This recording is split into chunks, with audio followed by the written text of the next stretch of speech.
Hello friends, this is Sadhana Devi Chauhan. Welcome to U2 study channel.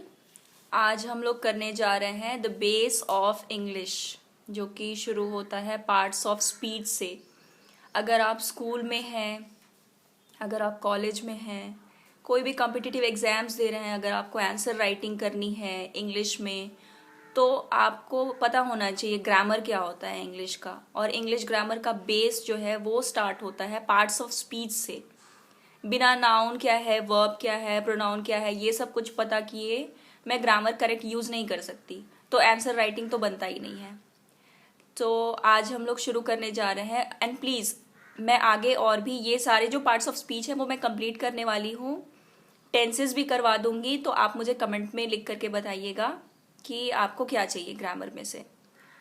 तो let's start. Parts of speech. Parts of speech का मतलब हिंदी में होता है शब्द भेद।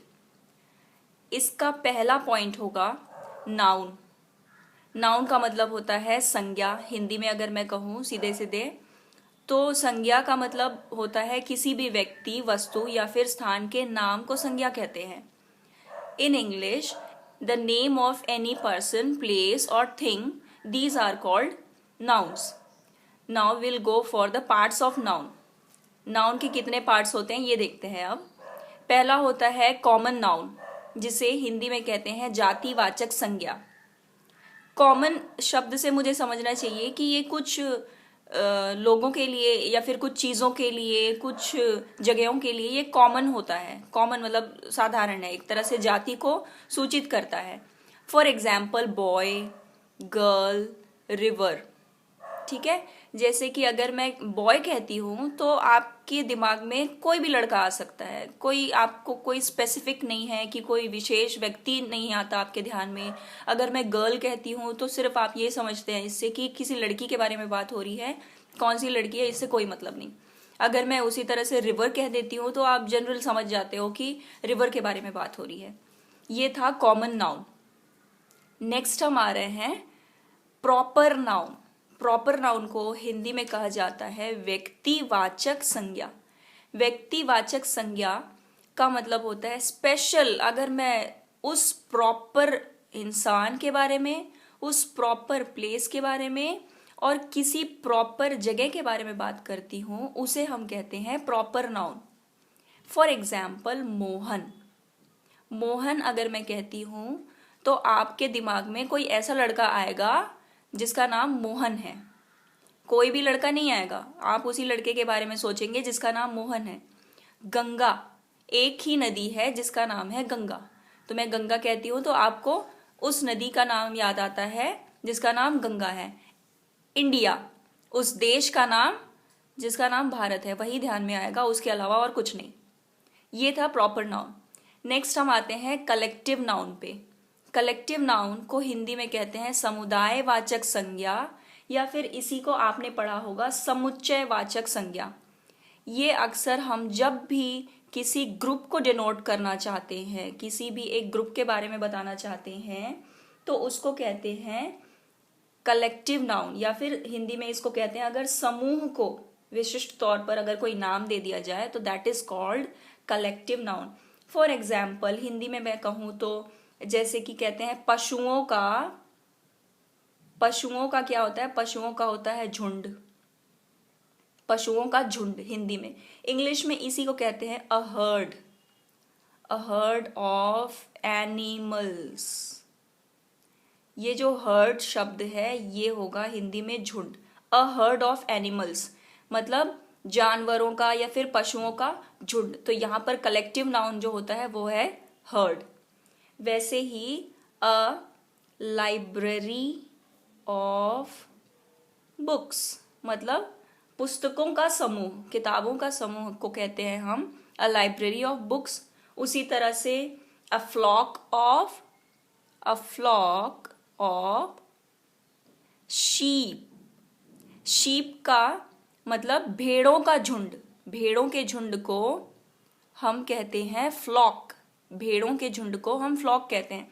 यहाँ पर मैंने शीप ही लिखा है, शीप्स नहीं लिखा, तो आपको पता होना चाहिए कि शीप का जो है सिंगुलर फॉर्म और प्लूरल फॉर्म दोनों ही शीप होता है, ना कि शीप्स। और अगर आपको ऐसे कोई एग्जाम्पल्स आते हैं तो प्लीज़ आप कमेंट में लिखिए, मैं उसको चेक करूँगी।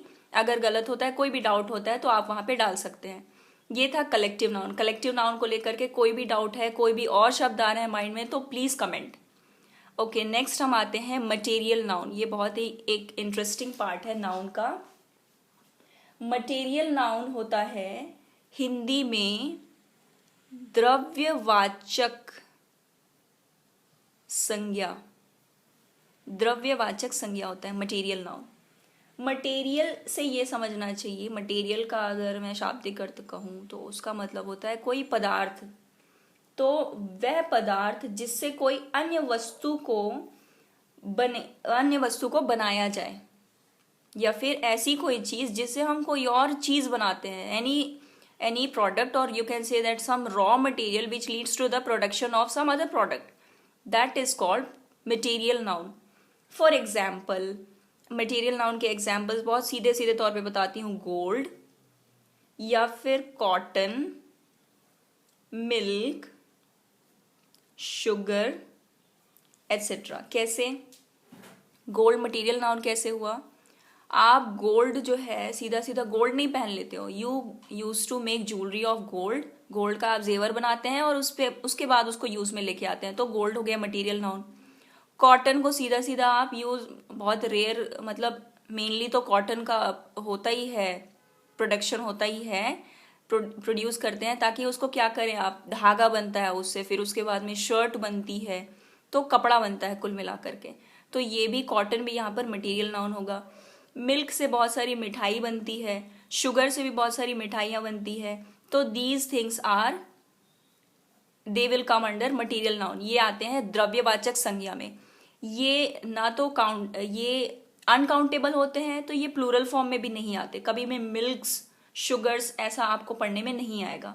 मैं आपको सिंगुलर और प्लूरल अलग से करवा दूंगी। ये था मटेरियल नाउन। ओके, नेक्स्ट आते हैं हम लोग एब्स्ट्रैक्ट नाउन पे।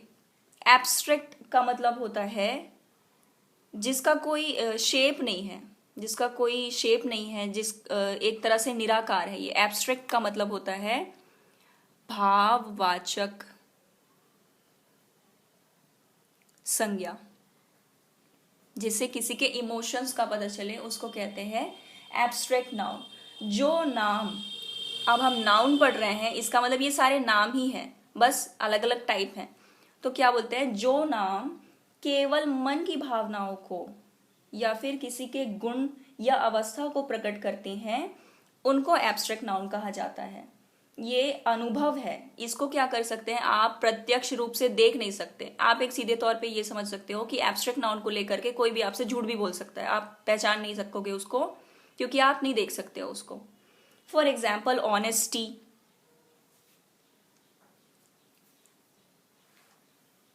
ऑनेस्टी, चाइल्डहुड, या फिर ब्यूटी, ये जो शब्द हैं ये होते हैं भाववाचक संज्ञा। किसी की ईमानदारी, किसी का बचपन, किसी की सुंदरता, ये इनका कोई शेप नहीं होता, इनका कोई आकार नहीं होता। ये एक भाव होता है जो लोगों को महसूस करना पड़ता है, या फिर वो जो सामने वाला होता है, ये जिसके अंदर होता है, वो वही जानता है। इन सारी चीज़ों को लेकर के इंसान झूठ भी बोल सकता है। दे आर एब्स्ट्रैक्ट नाउन, उनको कहते हैं भाववाचक संज्ञा। एब्स्ट्रैक्ट नाउन भी एक वचन के ही होते हैं और इनसे पहले कोई भी आर्टिकल नहीं लगता, नो आर्टिकल।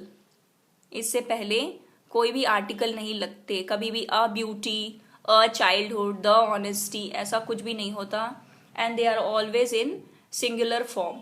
उसी तरह से मैं नोट करवाना चाहूँगी कि जो मटेरियल नाउन होता है उसकी हमेशा कोई ना कोई क्वांटिटी होती है और इसके आगे भी कोई भी आर्टिकल नहीं लगता, नो आर्टिकल, नो आर्टिकल। ये मैंने लिख दिया है इसके सामने भी, एब्स्ट्रैक्ट नाउन के सामने। आप अपने हिसाब से इसको नोट कर लीजिए।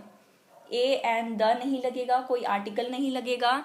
मटेरियल नाउन को आप गिन नहीं सकते, बट आप उसको नाप सकते हैं, तोल सकते हैं। यहाँ पर ये कॉमन सेंस है। आप गोल्ड को कितना गिनोगे, 1 सोना, 2 सोना? नहीं, वो होगा या तो 1 तोला होगा, 1 रत्ती हो गया। तो इस तरह से दूध को आप गिन नहीं सकते, शुगर को आप गिन नहीं सकते, लेकिन आप उसको उसको उसका वेट आप मेजर कर सकते हो।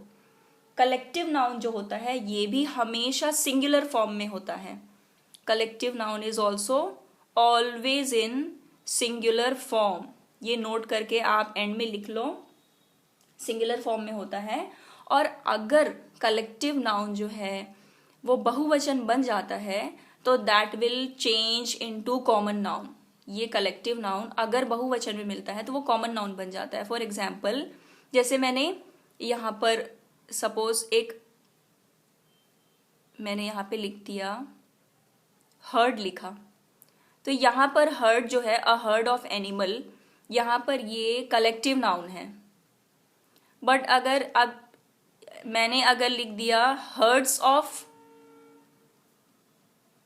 एनिमल्स, सपोज लिखा हर्ड्स ऑफ एनिमल्स, मान लेते हैं यहाँ पे वैरायटी ऑफ एनिमल्स है ढेर सारे, तो हर्ड्स ऑफ एनिमल अगर मैं यहाँ पे लिखती हूँ तो ये यहाँ पे बन जाता है कॉमन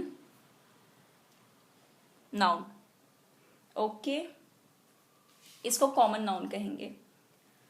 बाकी और सब चीज़ें मैंने क्लियर कर दी है। कोई भी अगर आपको डाउट होता है तो आप कमेंट कर दीजिए। और ये था आज का टॉपिक, नाउन। आपको अगर ये वीडियो पसंद आया है और आगे मैं और इसमें डालूंगी इसके और भी parts, so please like, share and subscribe. Thank you and have a nice day. Please bell icon को आप दबाएंगे तब आपको पता चलेगा कि नई वीडियोस आ गई है। Thank you so much.